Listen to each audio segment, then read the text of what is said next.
Once again, hi everyone. Thank you for tuning in. My name is Bart, and welcome to my talk, which provides a gentle introduction to Timesketch with a focus on user interface and how to use it effectively. All right, let's dive in. A quick introduction about myself. I'm a senior security engineer at Google with about a decade of DFIR experience. In my spare time, I enjoy rock climbing, and I consider myself a little bit of a globetrotter. I'm Polish, but I moved around a fair bit. I lived for a year in São Paulo when I was 17. I gained a computer forensics degree in England and then started my career there. Then moved to Singapore for 3 years, and in Jan last year, moved to Sydney. Fun fact about me, I proposed to my girlfriend, got married, and moved to Singapore, all in just over 2 months. Yeah. All right, well, enough about me. So what is this talk about? In a nutshell, it's a Timesketch for newbies kind of talk, or 101 if you like. I'll start by introducing the 3 cases that we'll be using for this talk and explain how we can follow along if that's how we learn best. Then I'll abandon the slides and walk you through the various big and small UI features. And even for those of you that are seasoned Timesketch users, it's likely you learn something new since Timesketch keeps evolving and changing so quickly. Once I've covered the UI, we'll start applying what we've learned to solving the 3 cases I'm about to explain, and at the end, we'll open up for any questions. Those are the 3 cases that are publicly available on the demo Timesketch server, and today I'll be using some of their data to showcase Timesketch. Starting from left, you've got a secret Sichuan sauce case, which is your typical intrusion case, where the law enforcement tipped off the victim. The case comes with a number of tasks, or questions, if you like. Next, we have the made-up Greendale Poly, which is also an intrusion case, though all we have as a starting point is an FQDN for a suspect C2 domain. And lastly, we have a CTF that doesn't have much of a scenario, but it comes with a bunch of questions. There are 2 ways to participate. You can either lean back and enjoy the show, or browse to the demo instance of Timesketch and try it yourself. As you can see on the right-hand side, it's as simple as logging in using the demo credentials, and the 3 cases we just discussed will be available under the Shared With Me heading. I also encourage you to join Slack to chat and ask questions. Bear in mind, though, that the demo instance is restricted and it won't let you perform some of the actions. Let's switch over from slides to Timesketch. This is the Overview tab, which shows the title and description, as you can see on the top left corner. Users or groups that have access to the sketch, in this case it's demo and binglot. Metadata to the right, and in this instance it's only a creator of this sketch. A summary, which is below. You've got 6 timelines loaded, 3 views or saved searches if you like, and there are 3 stories, and I'll describe both of them a bit later. And the number of total events that are loaded in this sketch, which is 3 million, and that's the total of all the events across the 6 timelines that have been loaded. For each of the timelines, we have a name, and that's something arbitrary. Typically, it's the file name of the file that was uploaded, but again, you can rename it to anything you want. The date and time of when that timeline was uploaded, and the number of events per timeline. If there are any saved searches or stories, which I'll discuss later, and those will show up here as well. So you can see there's 3 saved searches, you've got 4 saved graphs, and also some stories below. Let's move on to the Explore tab now. What we have here are 2 components. The top one is for filtering all the entries in the sketch, and the bottom one is for reviewing the results. The search component at first can appear a little complicated, but it's actually very intuitive. You can hide or show it to save some space on the screen. You can enter a filter, for instance, Wi-Fi task.exe.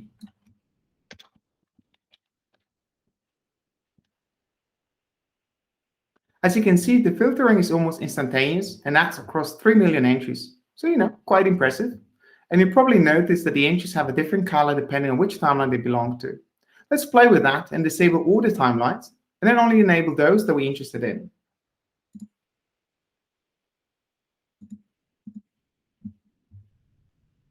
Now we can enable them all back again. We can see some entries from 1902. How about we ignore those and only focus on the more recent events? For that, we'll use time filters. By clicking on plus time filter, you can create a new filter. And there are 2 types. an interval, which is the top one. So for instance, 2020, 05, 11, and we'll say minus plus 5 days, or a time range, which is the bottom selection.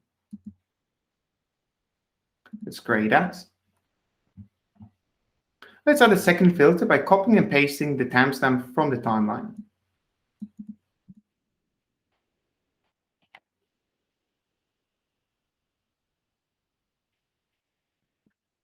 As you can see, Timesketch accepts timestamps in various formats. You can also see the or between the two time filters, just here, right? That's to make it more intuitive to the user as to how the filters work together. It's this time frame or that time frame. Time filters can be disabled or enabled,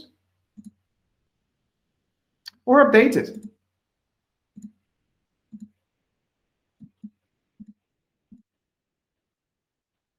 And of course, we can delete them too. Once we find an entry we like, then we can either star it or add a comment.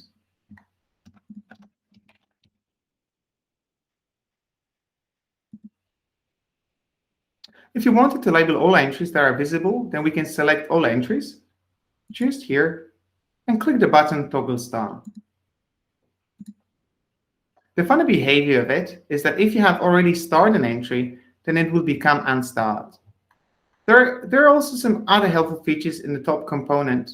You can, for instance, save your search by clicking on the floppy icon. Let's click on Save Current Search, and that's where you can give it a name.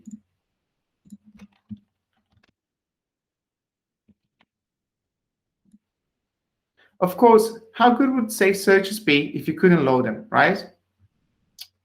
If I click on it again, we can see there are 4 saved searches. Let's select schedule and hits. It loaded a query schedule and also added a filter to only show us entries that were starred. This can be enabled or disabled by clicking on plus Add Label Filter. As you can see, you can filter for only starred events or for those with comments, or both, of course. Let's do that.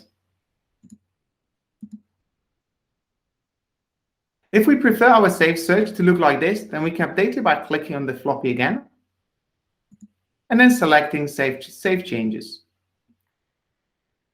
We can remove the saved search by clicking the Clear button.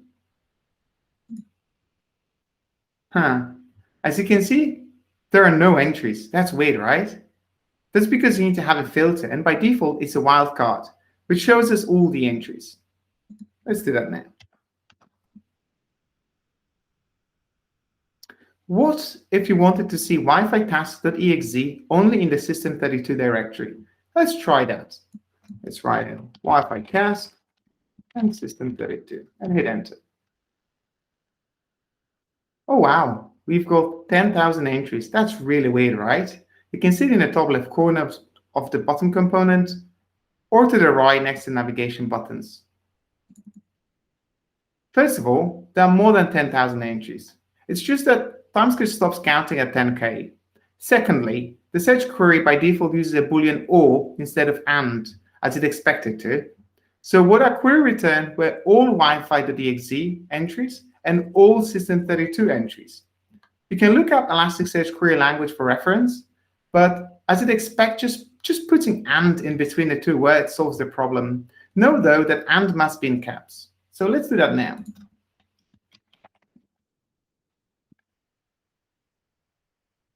You can see we only have 13 entries.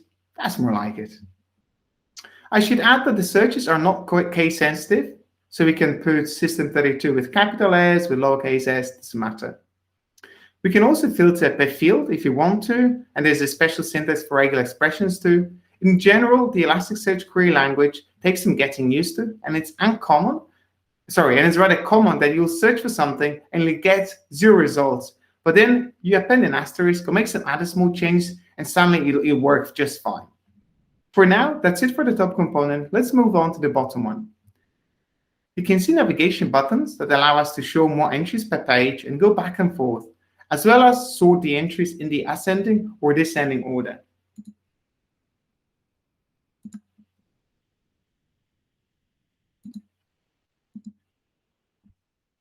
At the moment, the UI only allows us to sort by the first column. That will hopefully change soon. Now, we can customize the view and add more columns. Let's click on the first entry and review what various fields it has so we can select a good candidate for the next column.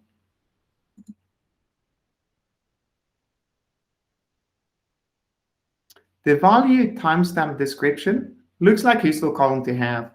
Let's add that.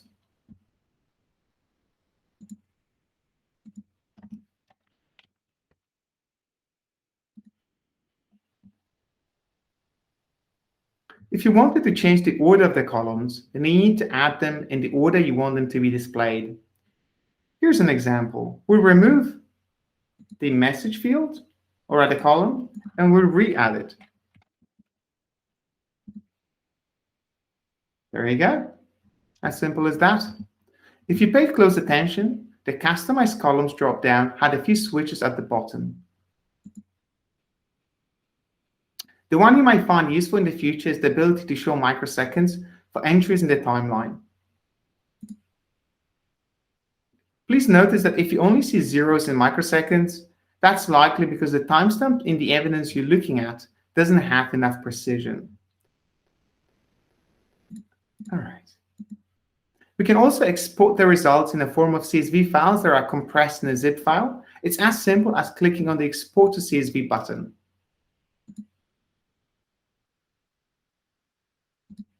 Another really useful feature that is often overlooked is pivoting 5 minutes around the entry by clicking on the magnifying glass icon. Let's try it out for the top entry.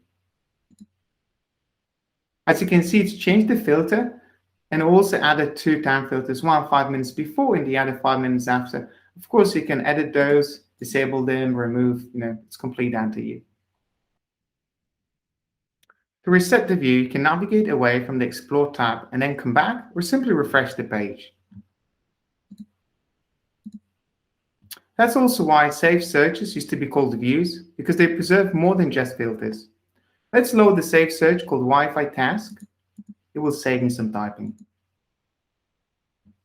As I mentioned earlier, it's easy to make a mistake when creating the queries by hand, so I like to use the buttons that create them for me. Here's how it works. Let's open one of the MTFS entries. Scroll through the fields until we find one that we want to include or exclude. And then just press the magnifying glass with a plus or minus sign. For example, let's select the bottom field, timestamp description, and filter for entries that only contain the same value. The same rule applies to these filters as to any other filters. You can enable or disable them if you wish to. The last feature I wanted to show you in this tab is the labels. Basically, besides comments and stars, you can also apply arbitrary labels or tags to entries, and later use those as filters. This is especially powerful when combined with code automations, such as Timesketch analyzers or Timesketch notebooks. Let's reset the view and run through a simple example.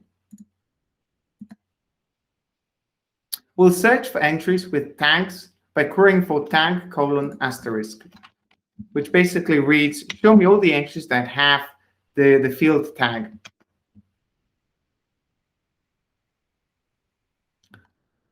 As you can see, the message column now has these logpad icons, as well as the log and event tags. You can add labels using the UI by clicking on the little label icon. That's, for instance, I can say demo.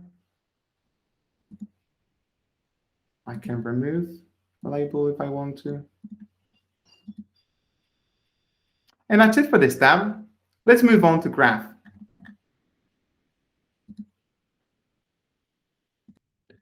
The Graph tab is a relatively new feature, and so it's not fully polished, but it's definitely very powerful. It lists 2 types of graphs. The first one are those that were generated programmatically, and they are listed under the heading Graph Plugins. The second one are called saved graphs, and those are created manually by the user when they browse through a graph and want to save a subset of the results. Let's illustrate the difference with an example. You run an analyzer that parses Windows event logs and extracts a list of created Windows services. It then draws a relationship between them. And guess what? That is exactly what the Windows Services graph represents. Let's open it.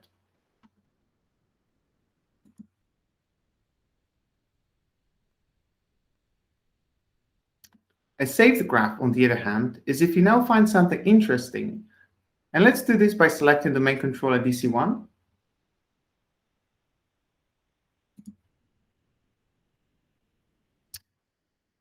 And let's say now you want to save this subset of results. For that, we'll use the Save Collection button.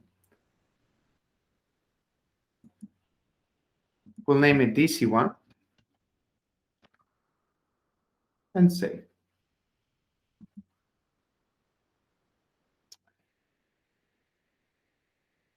And now we've created a saved graph. You can see it's in the list of graphs, and we can always come back to Windows Services where we have a full list of services. At first sight, it looks a little complicated. We can see nodes with different colors and edges with some text on them. If you look closer, you quickly realize that one color of the nodes represents the user accounts, another the machine names, and the last one service names. If I filter, for instance, for the main controller 01, I can see the domain controller and I can see services. I can also click away, select something like a system profile, which is the account. And you can see the distinction in colors. We can move the graph by holding it with the mouse. We can zoom in out using the mouse scroll button. And we can also select one or multiple nodes and also move them around. If I hold Shift and I can select one, click it again, I can select multiple. Then I can also move those around if I want to.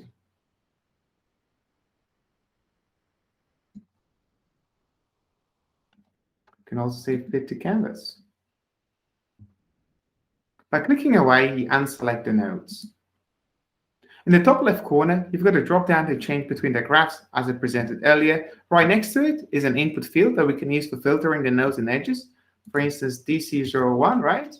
As I did earlier as well.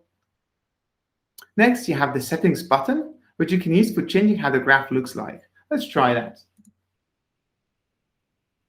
In fact, first, let's select one of the nodes, for instance, administrator, and go to settings. Then let's go and use the transparency slider. And you can see how the nodes that aren't related become more or less visible.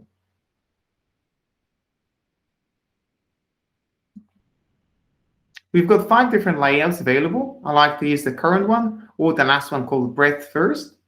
Let's try that.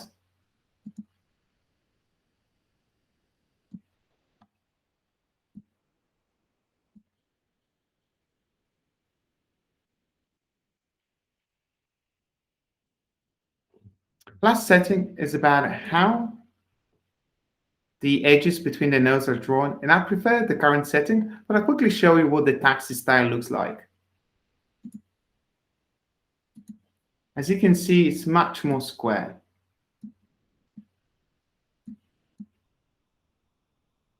Last thing here is that as you apply filters or click through the nodes, the entries that match this filter show up at the bottom of the screen, and that's super handy. So let's click on Administrator and just scroll down, and you can see the entries, you can see the fields, you can add a comment, and you can also star or label the entry if you wish to.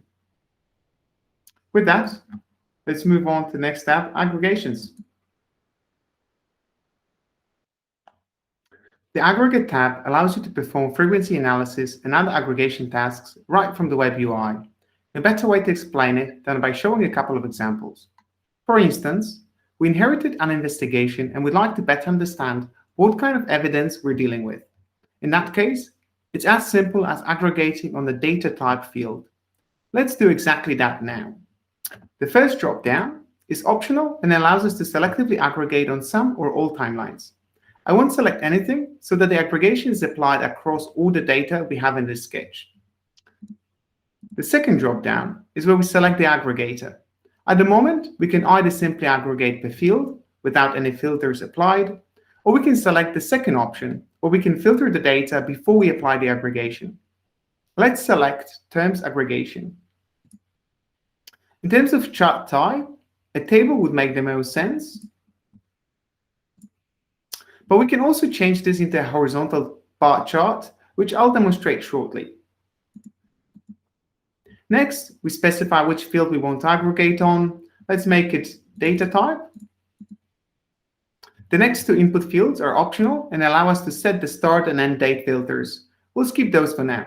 Lastly, the maximum number of results. Let's change this by adding an extra 0, as we don't really know how many results we're expecting. Let's run this. As you can see, running the aggregation is an almost instant operation, which is really cool. Let's change the chart type and rerun it.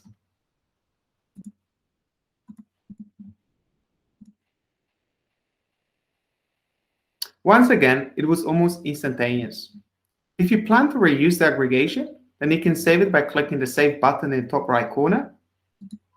You can give it a name, right? If I scroll down, there are multiple saved aggregations. A cool example is, for instance, getting an idea of which event log entries create the most noise.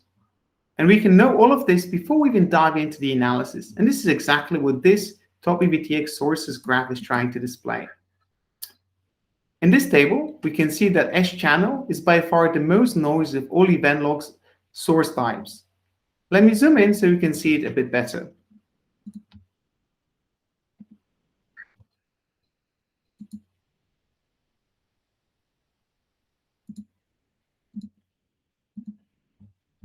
Another cool feature is that the bars are clickable.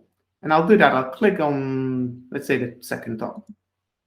That takes us to the Explore view with a pre-populated query. Cool, right? All right, let's go back. The last and a little more complex example is reviewing the persistence mechanism by filtering any signed binaries. Let's do that now. We select the table chart type. For query, I've prepared one, so I'll just copy and paste that in. It basically says, only show me data type of autoruns, and then filter out any entries that contain verified keyword in the signer field. In terms of the field that we're going to be aggregating on, let's take image path. The rest will leave, and we'll add an extra 0 to the results, as we don't know how many to expect. If I run that, we actually get surprisingly only 7 results. Core up data with count of 2, very interesting, perhaps something worth looking into. 3 command/files that weren't found on disk, and another 3 files related to syswool64.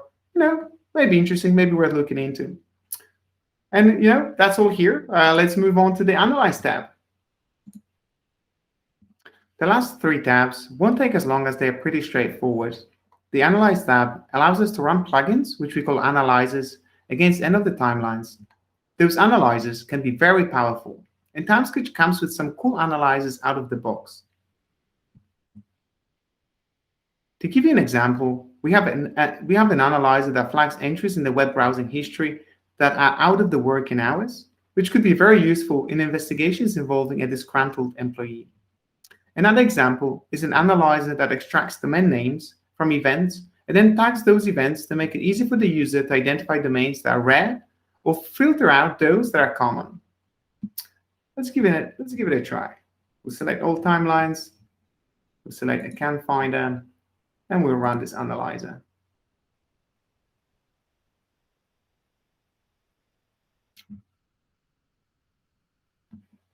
And it's done. With that, I'll move on to the next tab, Timelines.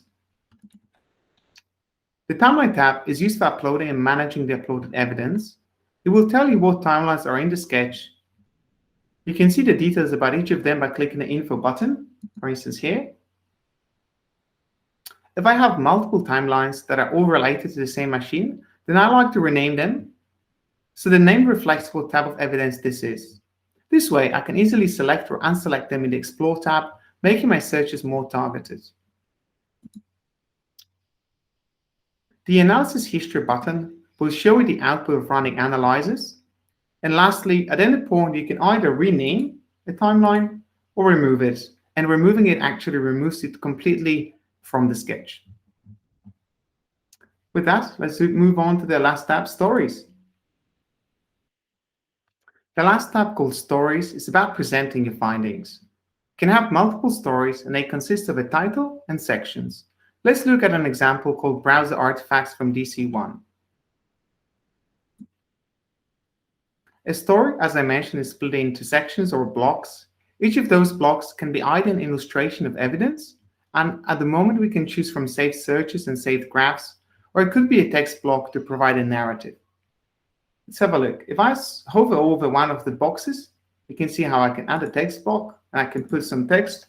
And luckily for me, it supports Markdown, so I can say title, ABC, DEF, hello. I can then save this. I can remove it. I can also add saved searches, as you can see, or saved aggregations. If I double click on any of the existing blocks, then I can update that. And lastly, if you see there are graphs here, I can also zoom in and out of those as well. That's it for the UI primer. I hope you enjoyed it. Thanks. If you liked what you've just learned and would like to dive into more advanced topics, I highly recommend the recent talk using Jupyter Notebooks with Timesketch. It's definitely an eye-opening experience if you haven't seen it before. With that, and provided we have time, I'll open up for questions. Thank you.